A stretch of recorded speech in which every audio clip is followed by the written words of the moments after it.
Hello mga viewers, subscribers, followers, at mga damador sa Luzon, Visayas, Mindanao. Mabuhay kayo. Welcome na naman po dito uli sa programa kong The Secret Victory in Dama Game. Opening time tayo mga kadama sa 115 versus 116, part 3, chapter 6. Kaya ito ang ipapakita natin mga kadama. Kanina, naipakita natin sa live yung part 2. Ngayon, ito naman yung part 3. Ayan. Nag 115 tayo. Nag 116 siya. Sumubo tayo ng 15-14. Kumain siya ng 315. Kumain tayo ng 214, kumain siya ng 216, 414, kain tayo. Ngayon, ito yung sa part 1 and 2. Dito naman niya ngayon ibinigay.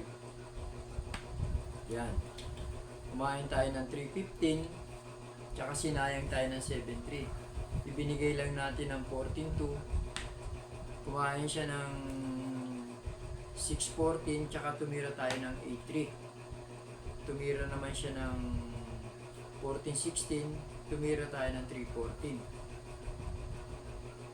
Nag 3-13 siya, nag 7-2 lang tayo.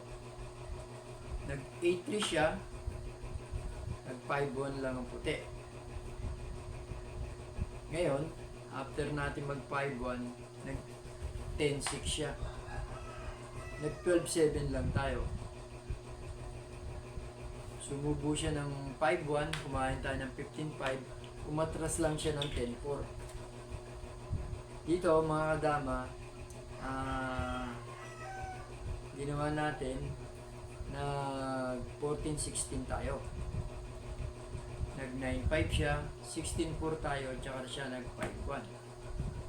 Nag 115 tayo, sinubuan na naman tayo ng 3-14. Kumain tayo ng 14-3. Kumain siya ng 13-7. Nag 9-5 tayo. 16-4 siya. 5-1 tayo. Diyan, nag 115 siya. So, ginawa naman natin. Tumiming lang tayo ng 7-3. Dito sa part na to, nagkaroon na naman tayo ng magandang posisyon. Ibig sabihin lang, meron na tayong inaantay na pagkakamali ng itim. Halimbawa, tumira siya ng 7-3. Posible na siya matatalo kasi nakabantay na yung lansi natin. Bibigay lang natin to. 4-10. At saka ibibigay lang natin yung 116. Pagkain niya ng 414, tsaka natin siya susubuan ng 215. Sa makatuwid, ang bagsak natin doon na sa damaan. Kain niya dyan. Dyan ang bagsak natin sa GIS. Sa makatuwid, ibabalik lang natin.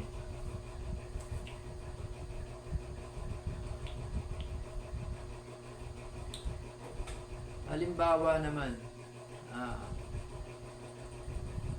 hindi siya nag 7-3. Sa makatuwid, dalawa lang ang posible niyang itira dito. 6-1 at saka 6-2. Kapag hindi niya itinira yung dalawa na yan, nakaumang pa rin yung lansi natin. So, dito muna tayo sa 6-2. Yan, pag nag 6-2 siya, tatiming lang tayo ng 214. Posibleng tumira siya dito sa 7-3. Titira naman tayo ng 6-2.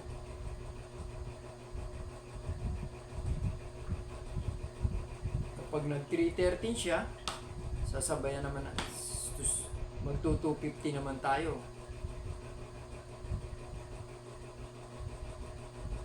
makatuwid, hindi niya ititira yung 7.3, 3.13, dito siya titira sa 3.14. Ang gagawin naman natin, 3.13 lang tayo. Pagkain ng 15.3, kakain lang tayo ng balik. Kapag maaga siya nag 2.15, inagaw niya yung gitna, lalamang na tayo. Titira lang tayo ng 7.3 at hindi niya na maiiwasan yung posibleng landsik. Ito, maling itira niya to. Pag ito tinira niya, ay tatagilid na siya.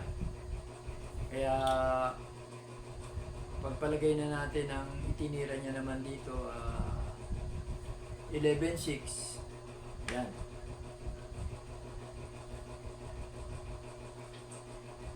Mag 7.3 lang tayo. Makatuwid, titira siya ng 12.7. Pag tumira siya ng 12.7, sabihin, pwede niya na tayo ditong basagin. Magpo 14-15 lang siya. Kaya, ang gagawin natin dito,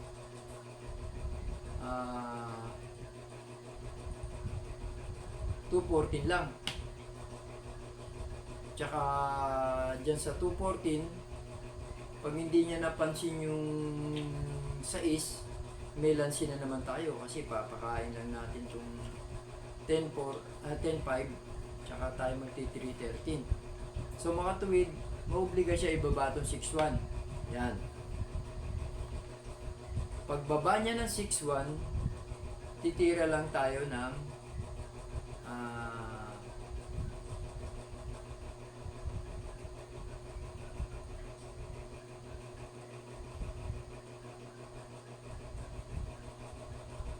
11.6.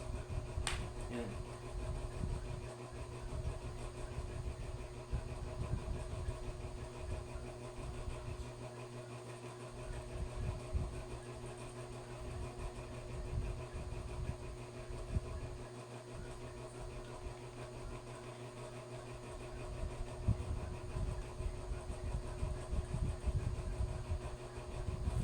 So, ang best move niya naman dito,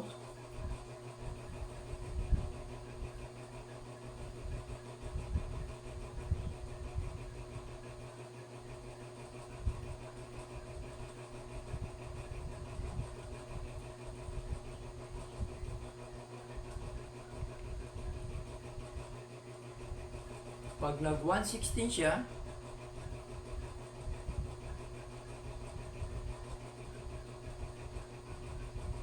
T3.13 lang tayo. So kakain siya ng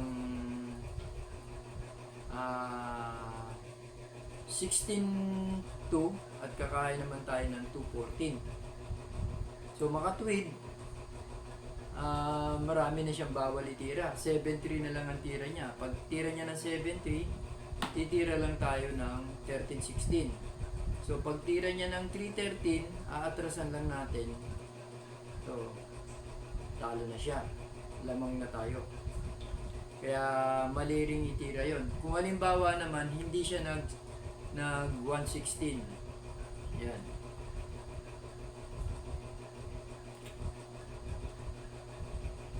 Ayan. Hindi siya nag 116. Dalawa pa rin ang posible niyang itira. Isang 7.3 at saka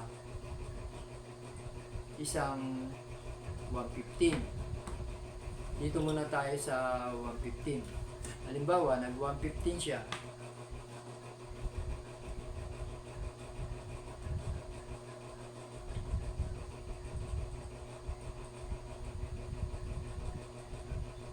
Yan. Pag nag 115 siya,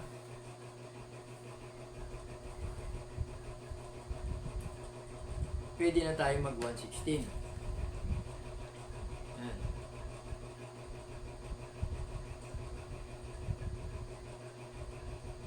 Ngayon, pag nag 15-15 siya, 16-13 lang tayo.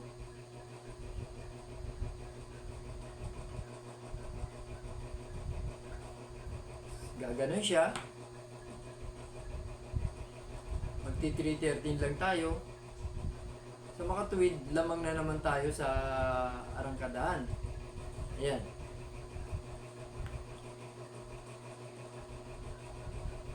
So, ibig sabihin lang, lumamang na naman tayo sa posisyon. Kasi tayo, padama na, siya hindi pa. So, balik natin. Doon sa part na yon, lamang na tayo. Dito naman tayo pupunta doon sa posibleng maganda pa rin na yung tinira niya. Nag 115 siya, kaya nag 116 tayo. Eh kung dito naman siya pumunta, ganun din, same as din, oh.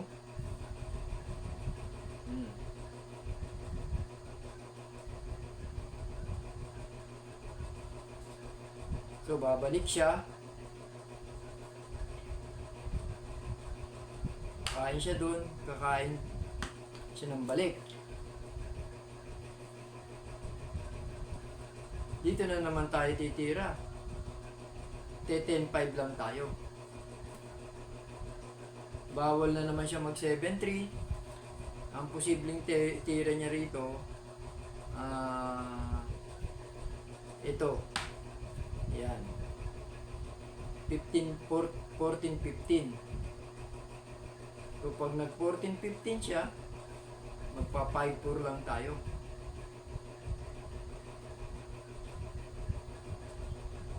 Kapag dito siya pumunta, sasayangin natin.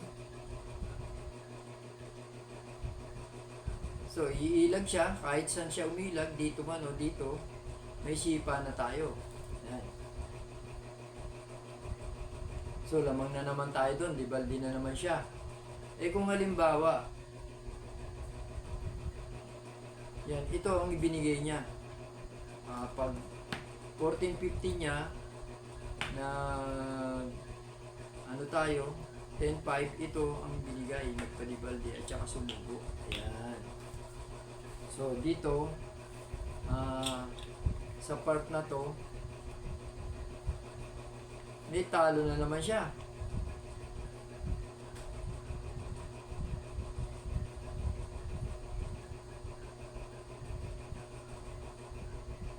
Ipapakain natin to. Ipapakain natin yan. Kahit kakain lang tayo ng balik. So, sa makatuwid, kapag dito siya tumira, dito tayo lang. Tsaka titira siya doon, bababa na tayo ron. So, maliit na lang yung chance niya para makatabla. Lamang na tayo kahit saan umikot yung tirahan. Kaya mga kadama, ito yung unang part na 115 versus 160 na sumusubo. Nagkaroon tayo dito ng maraming magandang posisyon. Kaya lumamang tayo. Kaya mga kadama, ito na yung part 3. Sana naibigan nyo yung ipinakita kong variation para dun sa subo-subo. At muli mga kadama, sa susunod, patuloy pa rin tayo. Papunta na tayo sa 115 versus 116 part 4. Kaya see you soon.